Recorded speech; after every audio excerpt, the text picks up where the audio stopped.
hot.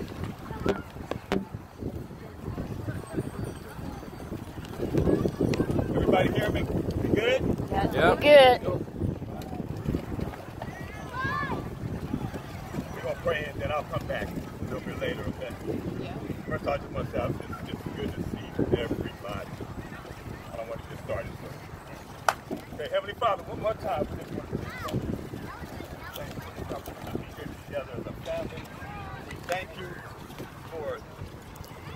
There might be some tears out here today, but they're going to be tears of gratitude, Heavenly Father, for all the many, many years that Arlenia spent with us, the many, many friends that she has, all the families that come out. I mean, I just love you guys. We support you. Heavenly Father, continue to bless this family. Put your loving arms around us and give me the strength to carry on without us. I know how tough that's going to be, but for all the people that are here, I know we're going to get through this. We have to just continue to bless everybody here. Put your loving arms around all the children. Put the hand of protection around them, Heavenly Father. We have to just continue to stay in our lives. Help us continue to walk in your life, Heavenly Father. So that not only will you guide our path, we attract others to you. These and other blessings in your name. Amen. Amen. You can scoot in a little bit. You'll come in tighter there, yeah. Okay. No, you're fine. So this is my little sister here. She's a baby. So she's going to read the poem and then she's going to read the obituary, try to get through it. I do have some. I want one. Hold on. So the family, I got yours. So don't worry about it. Okay. People from the hospital, everybody else, I'm going to get you guys first. The family, I have some at home for you. Okay? If we need more, I can always get them. But that's good. I want to make sure that everybody else gets them first. People from out of town and people from the hospital. Okay? So I got you before you leave. Yeah, we'll do it tomorrow. Dedicated to my sister, Arlenia. It's called I'm Free. Please don't grieve for me, for now I am free. I'm following the path that we all must go eventually. For God has said the wages of sin is death. So I laid down on my bed and took my last breath. I'm sorry that it wasn't possible for me to stay another day, to laugh, to love, to work, to play. Any task left undone must unfortunately stay that way. I'm resting now in peace at the close of my day. If my party has left a void, please fill it with loving memories and joy. A friendship shared, a love, a laugh, a kiss. Oh yes, these things I too will definitely miss. Be not burdened with times of sorrow, for I wish you the sunshine of tomorrow. My life's been full, I've savored much. Good friends, good times, a loved one's touch. Perhaps my time seems all too brief. Don't lengthen it now with undue grief. Lift up your hearts and sorrow not, you see. I'm sleeping in death. I have been set free.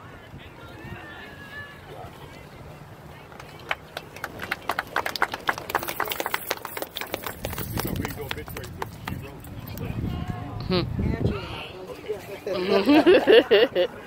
It's called Born on Monday, Died on Tuesday.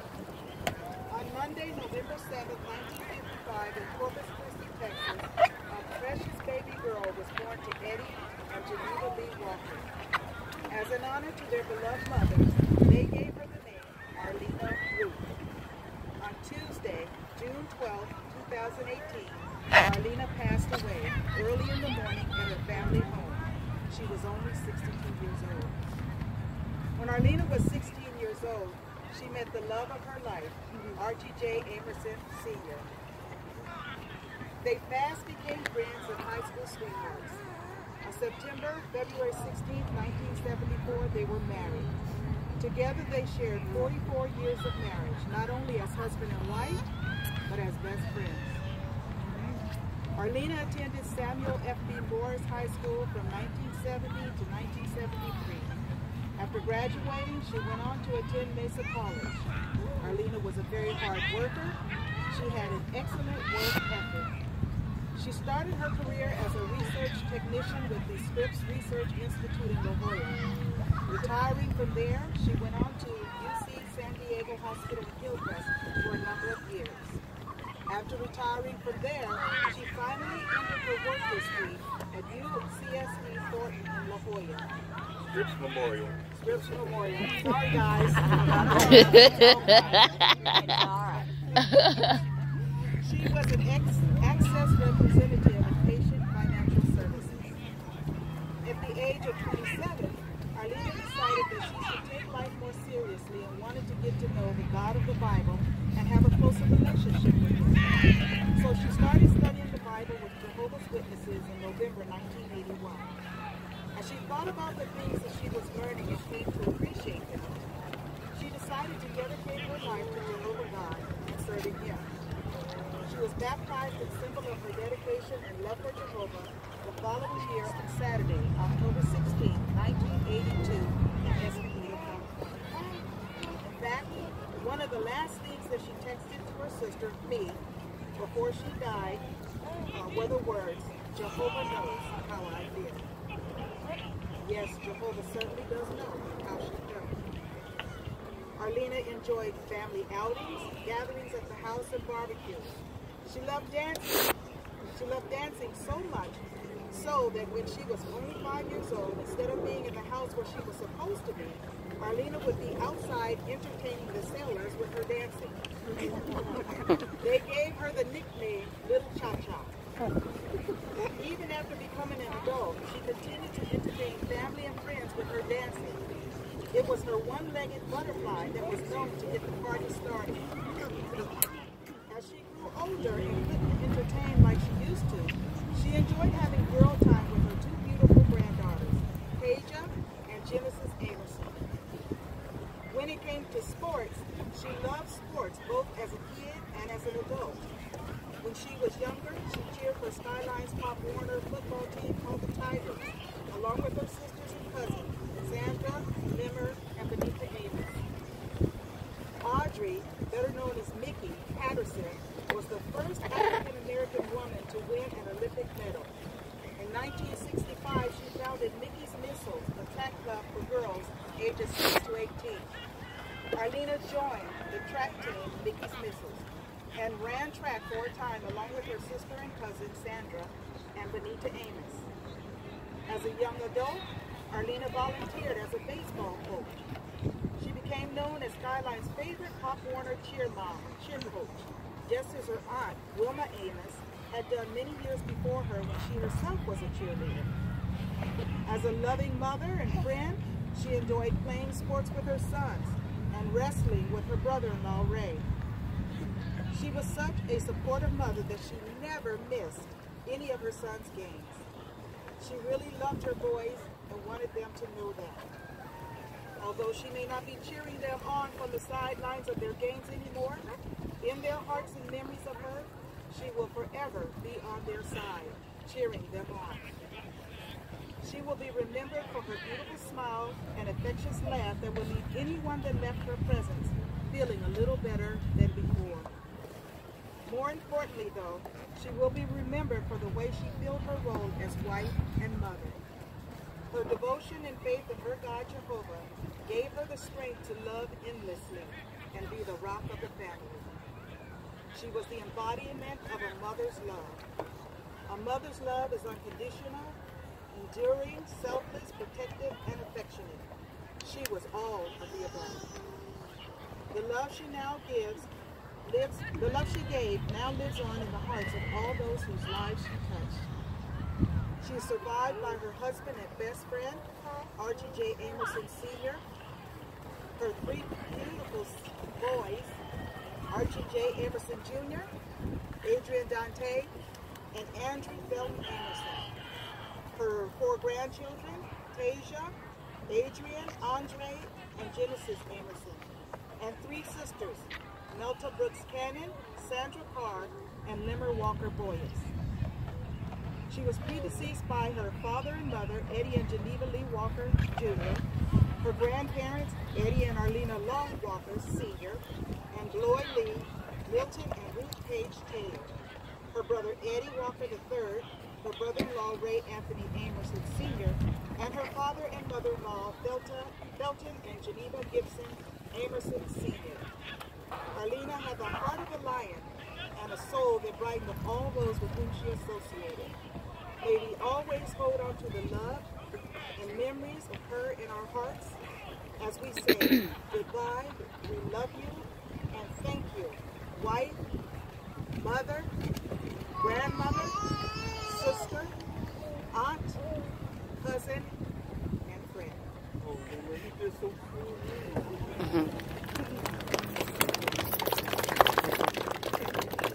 All right, this is really an informal gathering. Anybody that knows Arlenia knows she's very private. She just wanted us to get together and do something like this. She didn't want no services at her church. She didn't. So I tried to follow everything she wanted me to do. And this is what we thought. We were here just 10 days ago at a picnic. That was one of the last things she got us all together. And she must have knew something we didn't know that day. Well, I'm so happy that everybody's here. Did anybody from the hospital want to speak? Ellen? Good? Sure? Nikki? Is,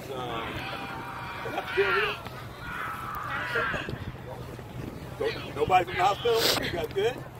I just want to say that she was up here. She was the absolute most wonderful person I've ever had the pleasure of working with. She taught me things without even having to directly tell me. And that's how wonderful she was. And I just taught me to her. We laughed and I love watching her come in every day. And the most special thing I'll remember about Arlenia is Friday was casual day. She wore the most beautiful dresses on Friday. And I called it Pretty Judge Friday when I saw her coming in. And see Arlenia? She was Pretty Judge Friday. She wore the most pretty dresses. And we just love her all the time. We all love her. I appreciate you so much. She was wonderful. Rosalind, you want to speak? I can't. You can?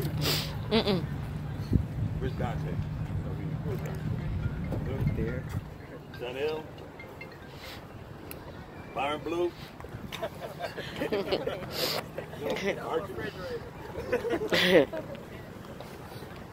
All right.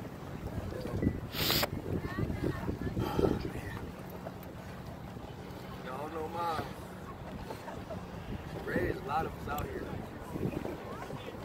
She kept us out of trouble. Even when we was doing stuff we wasn't supposed to be doing, she'd be like, don't do it here, or you ain't gonna do it nowhere. So pretty much anybody Drew age, my age, Dante's age, y'all was part of us, dude. Been part of us since the 80s.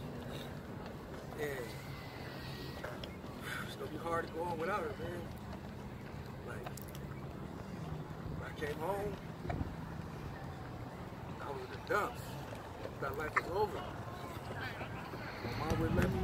She didn't let me give up till she'd come in here at 2 o'clock. 3 o'clock in the morning, you make sure, like, you gotta do what you gotta do. So without her, I probably wouldn't even be here no more, but her and my dad, they always stood up. My dad's the only one left. Granny's gone. Grandpa's gone. Mom's gone. So, I'm gonna need y'all to look after Dad. Because he held a lot of all you guys down, somehow, some type of way. So, you know, we'll have to look after him now and make sure he's here, because if he ain't here, man, I can't even think about that. So, I just ask everybody, please look after Pops, make sure he's all right. Please just keep praying for us. And y'all make these last 2 weeks. It's been great to see all you guys, man. I ain't seen a lot of people for a long time. You guys came through, food, love. drink, whatever. So much stuff in there, I had to throw a whole trash bag away of food. Literally. So I just appreciate everybody. Man, I know we'll get people some help. This shit hurts, man. For everybody today, let's have fun for the rest of the day. No more crying. I know I got some nerve, but let's just all be happy for the rest of the day, man. I just appreciate, love all you guys. Love you too. All right.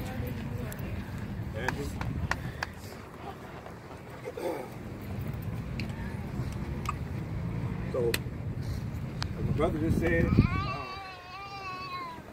my first thing I got to do is thank everybody.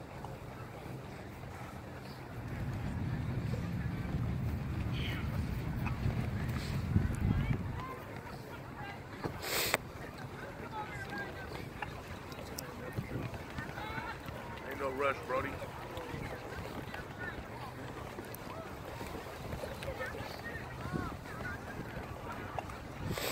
Without you guys, I couldn't make it. Every day, phone calls, text messages, whatever we needed, everybody here came through. For me personally, they wasn't able to make it today. But the first people that I would have to thank is the Jones, which is Amanda Jones and Zach Jones, and the Brady family, which is Marcus Brady and Cherie Brady. Before my mom passed a few days before, we had a long talk. And she brought them up, and we talked about it. Without them, they was, as the saying goes, it takes a village, and they was my village.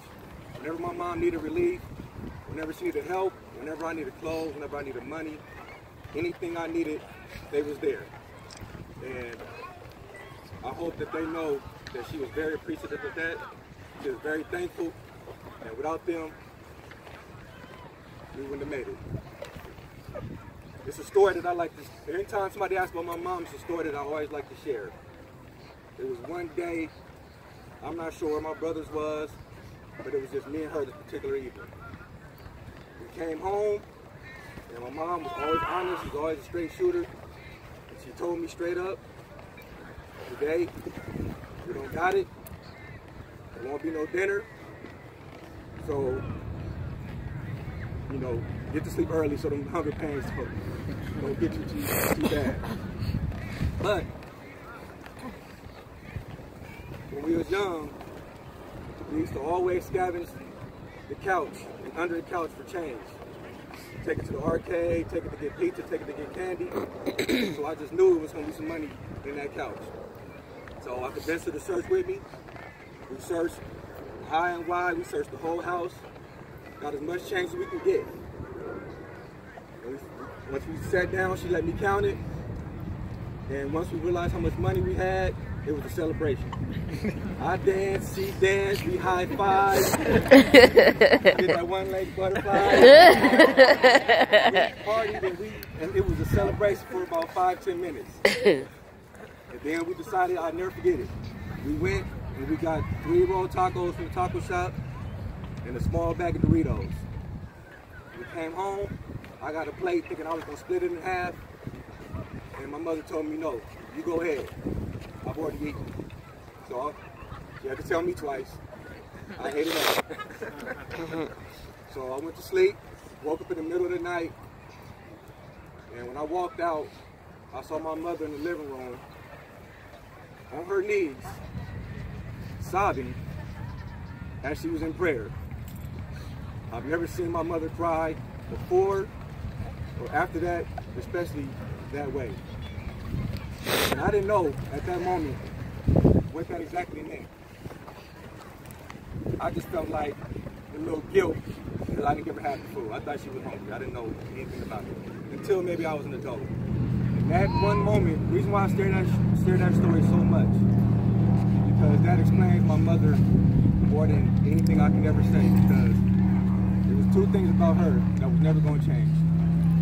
Her love and sacrifice for us was never going to falter, and her faith in her God was never going to waver. It didn't matter what the situation was.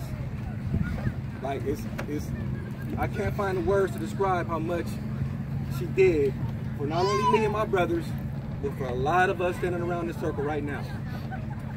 And it showed, because as soon as she passed, everybody came in and was very supportive. And we had this last barbecue, and she went hard for me. She went hard for us to make sure we all went out with a bang. And like my father said, maybe she knew something we didn't know, but I can say that she went the way that she always wanted to go. She didn't have to suffer. She didn't have to see us suffer, and she wouldn't want us to suffer now. Now I understand this is it's extremely sad and tragic, but it's also a celebration, because what she's done for everybody in this circle, it cannot go without praise, and it's going to be tough. Everything I ever wanted to do was to make my mom proud. Every time I wanted to give up, I would think of her words, think of disappointing her, and that always got me through. So moving forward, I couldn't tell you how I'm gonna get through, but I know I'm gonna need all of you, because that's what she was about. She was about family, she was about friends, she was about love, like for real. So it shouldn't take a situation like this for us to get together. Like, there's no excuse. Like, we should do this 3-4 times a year. People I haven't seen in 10 years, and I appreciate you all coming out. And we're gonna get through this. And I love you all, and I thank you. Okay. That's good. Anybody else? All right. Leave it up to me.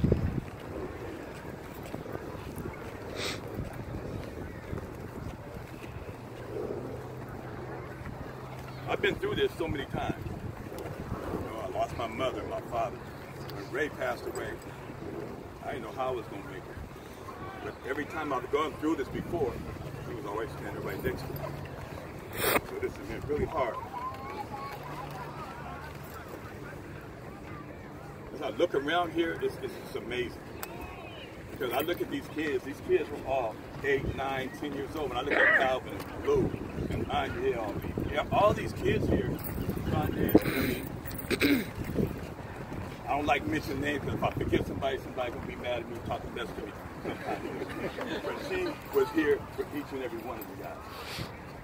And my boys and I, we've talked so much this week about, I don't think she understood how much she meant to not only this family, but to the community of Skyline and Southeast San Diego, because she was the one.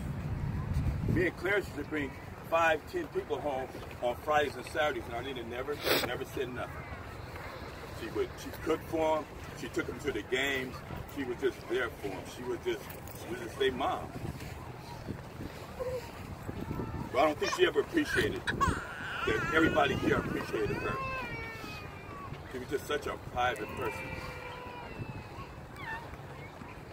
I loved her all my life. All my life. My mother raised Arlenia to be my wife. She taught her everything, just so that she could take care of me and take care of these boys. I remember having a picnic here, and Arlenia wouldn't fix my plate. And Mama told her, "You gonna fix your plate." And Arlenia said, "No, Mama, I'm not fixing that plate." My mother ran Arlenia around this park, so Arlenia came to fix that plate. You know, a lot of you guys know me. I'm a spoiled brat. You know, my mother, she spoiled me. Arlenia spoiled me. Y'all know I'm a spoiled brat. And I don't eat a whole lot, but I have never, I don't think I've ever fixed my own plate. That's just what she was taught to do. You know, my mother and my father, because of Arlenia, she gave me a relationship with my dad.